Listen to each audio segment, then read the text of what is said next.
Le président russe Vladimir Poutine n'est plus la figure d'autorité forte et stable qu'il était autrefois. De plus en plus isolé, paranoïaque et complètement détaché de la réalité, le dirigeant de 73 ans sent que le vent tourne contre lui. Sa guerre en Ukraine a été un échec total, l'économie de son pays s'effondre et ses anciens alliés lui ont tourné le dos. Le peuple russe aussi, y compris ceux qui l'admiraient autrefois, qui ont voté pour lui et l'ont soutenu, devient de plus en plus en colère et mécontent face aux décisions imprudentes et insensées de son dirigeant, avec des manifestations et des foyères de rébellion qui émergent à travers tout le pays. Sentant son pouvoir lui échapper lentement, Poutine est désespéré de rejeter la faute de la situation chaotique de son pays partout où il le peut, purgeant de nombreux généraux, élites et responsables ces derniers mois. Désormais, il commence même à se retourner contre ses alliés les plus proches et les plus fidèles, faisant passer le message que personne n'est à l'abri, et plongeant le Kremlin dans le chaos par la même occasion. Poutine a toujours été connu comme un dirigeant impitoyable, un homme prêt à tout pour le pouvoir, quel qu'en soit le prix. Mais il s'est aussi forgé une réputation d'homme qui accorde une importance primordiale à la loyauté. Il récompense et honore ceux qui lui restent fidèles, et ne réserve sa colère furieuse qu'à ceux qu'il estime l'avoir trahi, insulté ou désobéi. Lorsqu'il a été élu président pour la première fois en 2000, il aurait organisé une réunion avec 21 des hommes les plus riches de Russie, les oligarques, comme on les surnommait dans le public. Dans les années 1990, alors que le pays sombrait dans le chaos, ces hommes ont profité de toutes les occasions, recourant à la corruption, à des affaires douteuses et à des crimes pour s'enrichir et atteindre les sommets de la société. En effet, ils contrôlaient une grande partie de l'économie du pays et exerçaient également une grande influence sur son système politique ainsi que sur la société en général. Mais une fois que Poutine a mis les pieds au Kremlin, il les a tous réunis afin de leur faire savoir officiellement qui était vraiment aux commandes. Selon les rapports, Poutine aurait proposé un accord aux oligarques, un accord qui, à bien des égards, allait définir le reste de sa progression politique et l'avenir de la Fédération de Russie. À partir de ce moment-là, il permettrait aux oligarques de conserver leurs luxueuses demeures, leurs jets privés et leurs immenses entreprises, à condition qu'ils ne se mettent pas en travers de son chemin et qu'ils acceptent son autorité. Peut-être sentaient-ils qu'ils étaient en présence d'un homme qui ne plaisantait pas. Beaucoup d'oligarques ont accepté l'accord et ils ont été récompensés pour leur loyauté. Leur fortune s'est multipliée, leurs positions de pouvoir se sont consolidées, et ils ont pu mener une vie de luxe et d'opulence. Ceux qui ont renié l'accord, cependant, ont subi toute la colère du président. Mikhail Khodorkovsky, autrefois l'homme le plus riche de Russie, a été arrêté en 2003 et condamné à 9 ans de prison en Sibérie pour fraude et évasion fiscale. Cependant, de nombreux observateurs extérieurs ont estimé que l'arrestation de Khodorkovsky était motivée politiquement, puisqu'il finançait des partis d'opposition. Vladimir Goussinski a aussi souffert sous Poutine. Ancien chauffeur de taxi, il s'est rapidement révélé être un homme d'affaires avisé, alors que de nouvelles opportunités apparaissaient. Après la chute de l'Union soviétique, il a lancé son propre journal et la première chaîne de télévision privée en Russie, NTV. NTV diffusait une célèbre émission satirique de marionnettes, avec des scènes critiques envers le Kremlin. Et tandis que le prédécesseur de Poutine, Boris Eltsine, tolérait l'émission, Poutine ne pouvait pas la supporter. En 2000, des agents armés ont perquisitionné NTV et arrêté Goussinski pour détournement de 10 millions de dollars. Il a finalement fui à l'étranger, en Espagne. D'autres oligarques qui ont défié Poutine ont été forcés à l'exil. Certains sont morts dans des circonstances suspectes. À chaque fois, il leur arrivait quelque chose.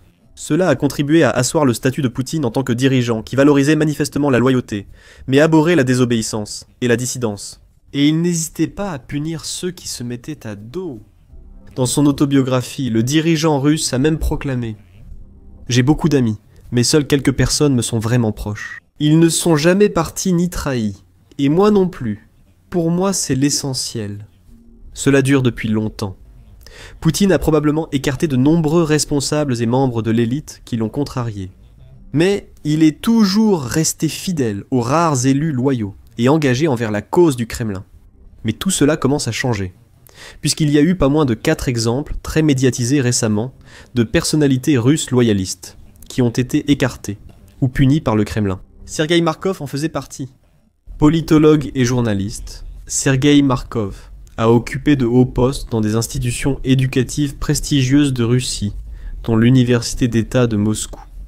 Il a également été, pendant un temps, l'un des plus proches conseillers et des plus fervents partisans de Poutine, qualifiant à plusieurs reprises le président russe comme l'un des grands hommes de l'histoire.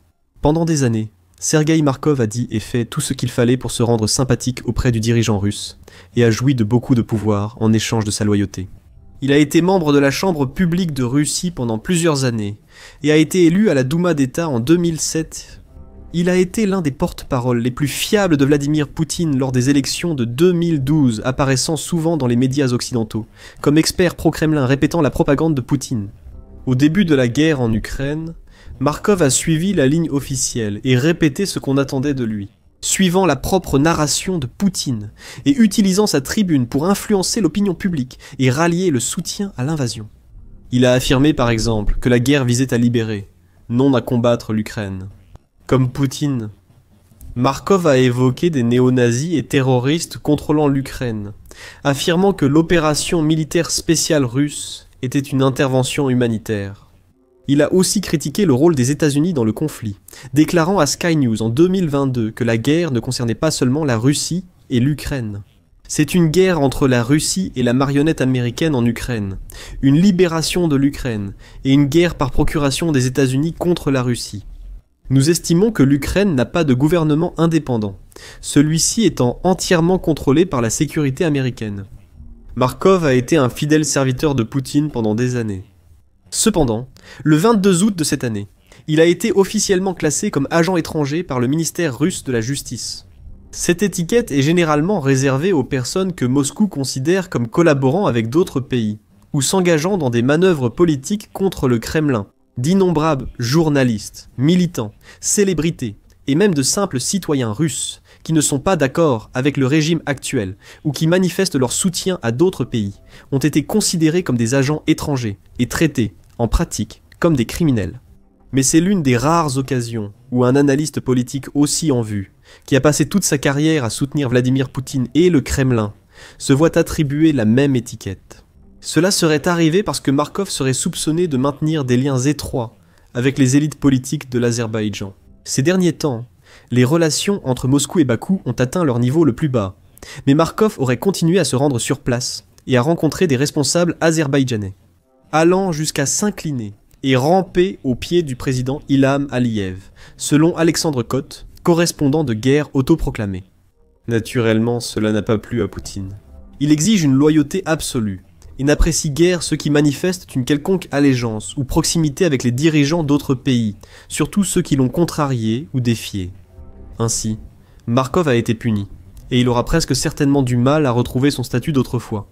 Après avoir tant donné au Kremlin, l'analyste a été stupéfait d'être qualifié d'agent étranger, affirmant d'abord qu'il s'agissait sûrement d'une erreur ou d'une diffamation. Avant de suggérer que les ennemis de la Russie étaient responsables, il refusait d'envisager que son allié Vladimir Poutine puisse agir ainsi contre lui. Je ne suis pas un agent étranger, et tout le monde le sait. Depuis 25 ans, j'ai soutenu et je continue de soutenir les politiques de Vladimir Poutine. Je suis également sous sanctions canadiennes. Cette attaque contre moi est menée par les ennemis de la Russie et par les ennemis des politiques de Vladimir Poutine. Tôt ou tard, ces personnes se révéleront comme des traîtres, ou seront écartés de leurs fonctions en tant que responsables corrompus. Plusieurs mois se sont écoulés depuis, mais Poutine n'est pas venu à son secours. Markov est toujours considéré comme un agent étranger. Bien qu'il continue de commenter la guerre en Ukraine et d'autres sujets internationaux, il n'a plus l'influence ni l'importance d'autrefois. Roman Aliokin est un nationaliste russe pro-Poutine qui n'aurait jamais dû figurer sur la liste des agents étrangers. Originaire de la région russe de Koursk, frontalière de l'Ukraine. Aliokin a autrefois travaillé comme policier avant de se lancer dans les affaires, puis de trouver sa vocation dans les médias. Il a racheté plusieurs médias de Koursk et s'est constitué une forte audience en ligne avec plus de 150 000 abonnés sur Telegram.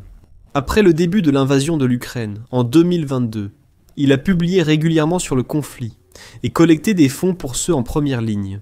En novembre 2022, il a pris la direction de l'organisation de bénévoles Nous sommes ensemble. Et à l'été 2024, il avait clairement attiré l'attention du Kremlin et a été honoré d'un rôle de conseiller auprès du gouverneur régional de Koursk, Alexei Smirnov. Puis les choses ont commencé à mal tourner. D'abord, Smirnov a été arrêté pour avoir prétendument détourné 1 milliard de roubles, qui étaient censés servir à construire des fortifications défensives le long de la frontière avec l'Ukraine. Aliokin a rapidement démissionné de son poste, peu de temps après avoir été accusé d'avoir utilisé des dons censés soutenir l'effort de guerre pour s'acheter une voiture de luxe. En mars 2025, Aliokin a annoncé son engagement auprès du bataillon des forces spéciales Ahmad. Il a participé à une opération visant à reprendre certaines parties de la région de Koursk aux forces armées ukrainiennes, après qu'elles aient franchi la frontière et pris le contrôle de plusieurs villes et localités russes. En 2024, il a beaucoup vanté ses exploits héroïques sur le champ de bataille, puis a vite annoncé la fin de son contrat militaire. Par la suite, Aliokin a suscité plus d'attention après la viralité d'une vidéo sur les réseaux sociaux russes, où il parle ouvertement d'escroquerie de blanchiment d'argent. Le ministère de l'Intérieur russe a ensuite lancé une enquête officielle sur l'affaire, et en septembre de cette année, Aliokin a été officiellement classé comme agent étranger. Comme Markov, il a réagi avec choc et incrédulité à la nouvelle, s'exprimant sur Telegram pour donner son avis. Dans un long message, Aliokin a soutenu qu'il n'a jamais reçu de financement d'aucun pays étranger, et que la simple idée d'être qualifié d'agent étranger était absurde. Il a ajouté qu'il avait été sanctionné par le président de l'Ukraine, Vladimir Zelensky, qu'il n'avait jamais cherché qu'à soutenir les troupes russes sur la ligne de front, et qu'il ne trahirait jamais sa patrie ni le peuple russe. Mais cela n'a pas suffi à retirer son nom de la liste des agents étrangers. Les deux hommes doivent désormais déclarer leur statut d'agents étrangers à chaque publication en ligne. Ils font également face à des restrictions financières écrasantes et risquent d'être évités par d'autres groupes et personnalités qui ne souhaitent pas être associés à la même étiquette. Même si Aliokin était effectivement coupable de corruption, cela n'aurait pas forcément eu tant d'importance. Par le passé, Poutine et ses acolytes du Kremlin ont souvent ignoré la corruption et d'autres crimes, du moment que les auteurs font preuve d'un niveau de loyauté suffisant. Autrefois, Aliokin aurait été récompensé pour ses actes, honoré par des postes de plus en plus importants, et autorisé à mener une vie luxueuse et confortable tout en jouant le rôle que le Kremlin voulait qu'il joue. Au lieu de cela, lui, comme de nombreux autres, a été coupé et mis de côté. Un châtiment encore plus sévère a frappé Tatiana Montian, avocate, journaliste et blogueuse pro-russe née en Ukraine. Née à Kertch, en Crimée, Tatiana Montian a étudié le droit à l'université d'État de Moscou, puis s'est installée à Kiev, où elle s'est impliquée dans des affaires politiques médiatisées au fil des années. Elle s'est opposée aux manifestations de l'Euromaidan en 2013 et soutenu des figures controversées comme le blogueur pro-russe Ruslan Kotsuba et la militante néo-nazie Vita Zavaruka. Avant la guerre, Montian aurait quitté l'Ukraine pour la Russie. Elle est ensuite devenue une figure connue à la télévision russe et en ligne. Elle a soutenu l'invasion de sa patrie et la mort de ses compatriotes. Mais peu importait la quantité de propagande pro-Poutine qu'elle diffusait, ou ses nombreuses apparitions sur la chaîne Russia Today du Kremlin. Le 27 octobre, Montian a été considérée à la fois comme agente étrangère, terroriste et extrémiste par le gouvernement russe. C'est l'une des étiquettes les plus sévères du Kremlin, souvent réservée à ses ennemis jugés les plus dangereux. Le Kremlin n'a pas précisé pourquoi Montian a reçu une classification aussi extrême, bien qu'elle ait été examinée pour le détournement de fonds collectés pour les forces en première ligne. Montian a aussi évoqué ce qu'elle a appelé des crimes de guerre et un chaos total sur le front. Cela a sans doute irrité les responsables du Kremlin au point d'agir contre elle. De toute façon, comme Aliokin, ce type d'incident n'aurait pas eu lieu il y a quelques années. Au début de la guerre, Poutine et le Kremlin étaient sûrement ravis d'avoir quelqu'un comme Montian de leur côté, une propagandiste pro-guerre ukrainienne qu'ils utilisaient pour justifier leur invasion. Elle aurait normalement pu espérer une vie confortable et sûre à Moscou en montant dans la hiérarchie. Peut-être même obtenir sa propre émission ou un poste d'animatrice sur une grande chaîne, avec le soutien du président. Au lieu de cela, elle est maintenant au centre d'une affaire criminelle majeure. Ses comptes bancaires ont été gelés, et elle est sous surveillance totale de l'État, avec un avenir très incertain devant elle. Le 4e fidèle de Poutine à avoir récemment vu son statut chuter soudainement et drastiquement, est le plus célèbre et le plus influent de tous. Le ministre russe des Affaires étrangères, Sergueï Lavrov. Lavrov a joué un rôle clé dans la guerre et a dédié sa vie au service de sa patrie. Il débute en politique dans les années 1980, devient directeur des organisations internationales au ministère des Affaires étrangères, puis gravit les échelons du pouvoir. Devenu représentant permanent de la Russie à l'Organisation des Nations Unies, puis ministre des Affaires étrangères, en 2004, Lavrov occupe toujours ce poste. Il n'a pas encore été inscrit sur une quelconque liste d'agents étrangers, ni qualifié de terroriste, ou quoi que ce soit d'aussi dramatique, du moins pour l'instant. Mais des rumeurs et rapports suggèrent que son influence au Kremlin se détériore fortement. Il était notamment absent à une réunion du Conseil de sécurité russe le 5 novembre, par exemple. Le porte-parole de Poutine, Dmitri Peskov, a annoncé que Lavrov n'était plus chef de la délégation russe pour le prochain sommet du G20. Peskov a précisé que Poutine avait pris cette décision, suggérant une rupture avec l'un des membres les plus anciens de son gouvernement. Les journalistes estiment que le déclin de Lavrov est lié aux récentes négociations ratées avec le secrétaire d'État américain Marco Rubio. Le 20 octobre, les deux hommes ont discuté au téléphone, Rubio cherchant à organiser une rencontre entre Poutine et le président Trump. Bien que l'appel se soit apparemment bien passé, les États-Unis ont rapidement annulé une rencontre prévue en face-à-face entre Lavrov et Rubio, puis ont annulé complètement la réunion entre Poutine et Trump. Il semble que les responsables du Kremlin tiennent Lavrov pour responsable de cette rupture spectaculaire des relations entre la Russie et les États-Unis. L'homme, autrefois inébranlable, risque désormais l'isolement politique, voire d'être démis de son poste occupé depuis 2004. Pris seul, ces cas isolés n'ont peut-être pas beaucoup de sens. Mais avec d'autres incidents mineurs impliquant des blogueurs pro-Poutine, généraux, élites et responsables écartés ou arrêtés, ces dernières semaines et mois, il est évident qu'un changement s'est produit au Kremlin. Poutine ne respecte plus et n'honore plus ceux qui lui ont montré leur loyauté au fil des années. Il punit même ses alliés les plus proches, dès qu'ils sortent du rang. La politologue russe Ekaterina Shulman pense que ce n'est que la prochaine étape logique dans l'évolution répressive du Kremlin. Elle dit « D'abord, ils ont ciblé les voix anti-guerre. Maintenant, elles ont disparu et la répression est inarrêtable. » Elle prévoit plus d'arrestations, de sanctions et de nouveaux agents étrangers dans les prochains mois. L'appareil répressif russe doit remplir ses quotas. La machine doit continuer à s'alimenter elle-même. En d'autres termes, Poutine a lancé quelque chose que même lui ne peut pas arrêter. N'étant plus satisfait de simplement emprisonner et éliminer ses ennemis politiques, il s'en prend maintenant à ceux qui sont, à toutes fins utiles, ses alliés. Plus cela dure, plus cela deviendra chaotique.